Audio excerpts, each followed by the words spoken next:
Hello everyone, आपका स्वागत है सीपीएस पे। तो आज हम लोग क्लास 6 से पार्ट 11 जो देखकर भी नहीं देखता से क्वेश्चन आंसर बनाएंगे। तो पहला क्वेश्चन है, जिन लोगों के पास आंखें हैं वो सचमुच बहुत कम देखते हैं।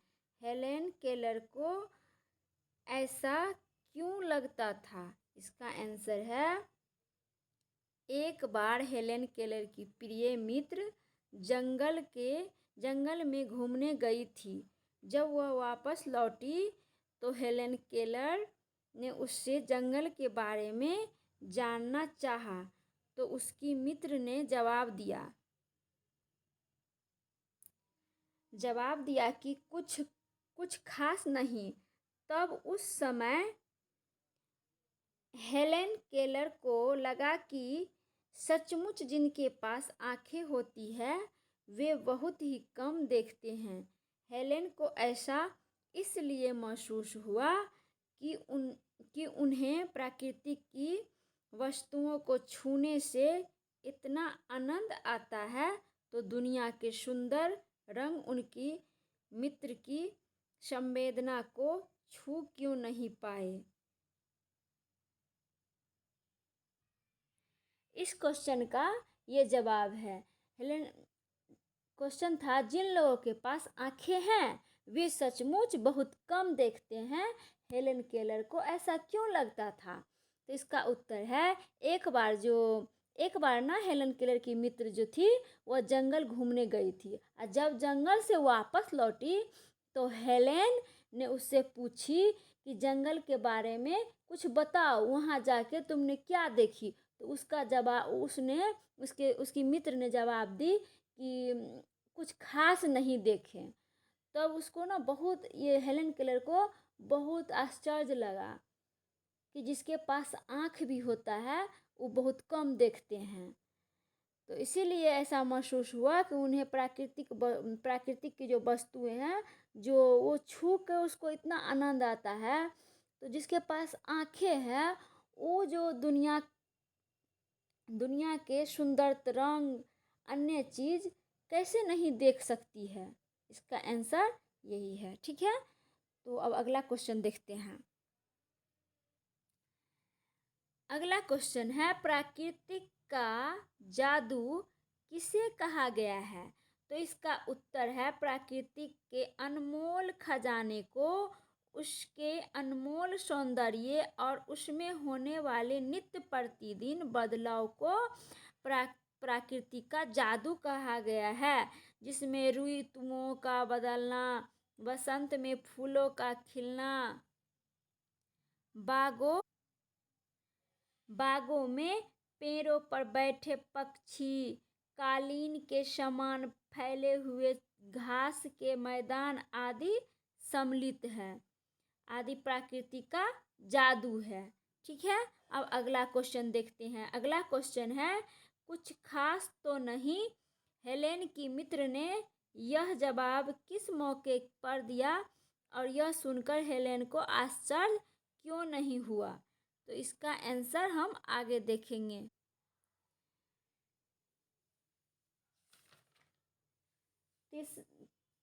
तीसरा प्रश्न का उत्तर ये है, एक बार हेलेन की मित्र जंगल घूम के जब वापस लौटी तो उसने जंगल के बारे में पूछी, तो उसने जवाब दिया,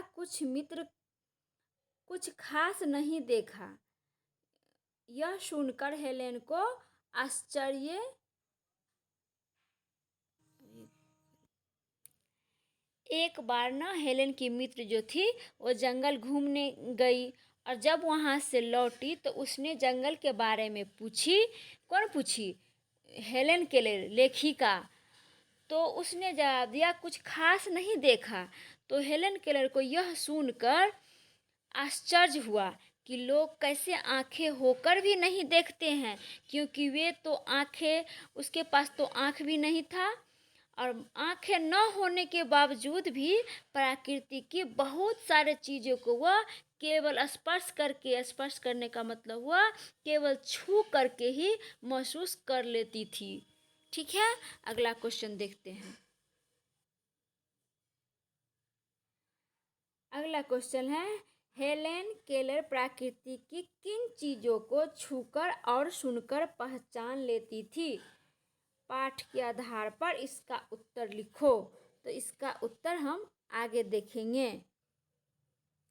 तो इसका उत्तर है, हेलेन केलर भोजपत्र के पेड़ की चिकनी छाल और चीड़ की खुरदरी छाल को स्पर्श से पहचान लेती थी।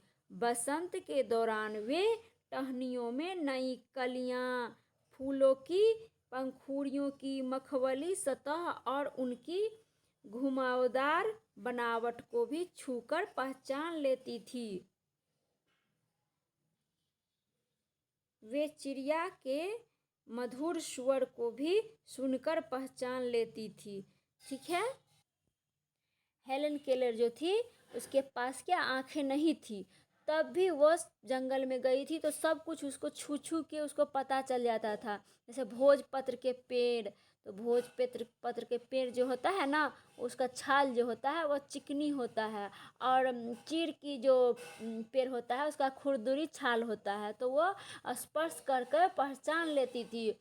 और बसंत के दौरान वो बसंत ऋतु के दौरान वो टहनियों में नई कलियों, बसंत ऋतु में पेड़ पौधे से क्या होता है, उससे पहले पेड़ पौधे पतझड़ हो जाता है, और बसंत मौसम में उस पर पत्ती आ जाती है, तो छू के उसको पता चल जाता था कि अभी क्या है, बसंत मौसम है। और चिड़िया के मधुर स्वर आवाज़ सुनती थी तो उसको ये पता चल जाता था कि यहाँ पे चिड़िया सब है। उसको बहुत अच्छा लगता था। बिना आँख होते हुए भी वो प्रकृति को महसूस कर सकती थी, सुन सकती थी और ऑब्जर्व कर सकती थी। तो अब हम अगला क्वेश्चन देखते हैं। अगला क्वेश्चन है, जबकि इस नियामत से जिंदगी को खुशियों की इंद्रधनुषी रंगों से हरा भरा किया जा सकता है, तुम्हारी नज़र में इसका क्या अर्थ हो सकता है? यहाँ पे इंद्रधनुष होगा, धनुष, इंद्रधनुषी रंगों से हरा भरा किया जा सकता है, तुम्हारी नज़र में इसका क्या अर्थ हो सकता है? ठीक है, तो इसका उत्तर हम आगे देखें। तो इसका उत्तर है, दृष्टि के हमारे शरीर का कोई साधारण अंग नहीं है, बल्कि यह तो ईश्वर प्रदत्त नियामत है। इसके जरिए हम प्राकृतिक निर्मित और मानव निर्मित हर एक वस्तु का आनंद उठा सकते हैं। ईश्वर के इस अनमोल तोहफे से हम अपना जीवन खुशियों से भर सकते हैं। अतः हमें ईश्वर का शुक्रगुजार होते हुए इसकी कद्र भी करनी चाहिए। तो आज 5 ही क्वेश्चन हम लोग बनाएंगे और अगले वीडियो में अगला क्वेश्चन देखेंगे। ठीक है, जब तक के लिए बाय बाय।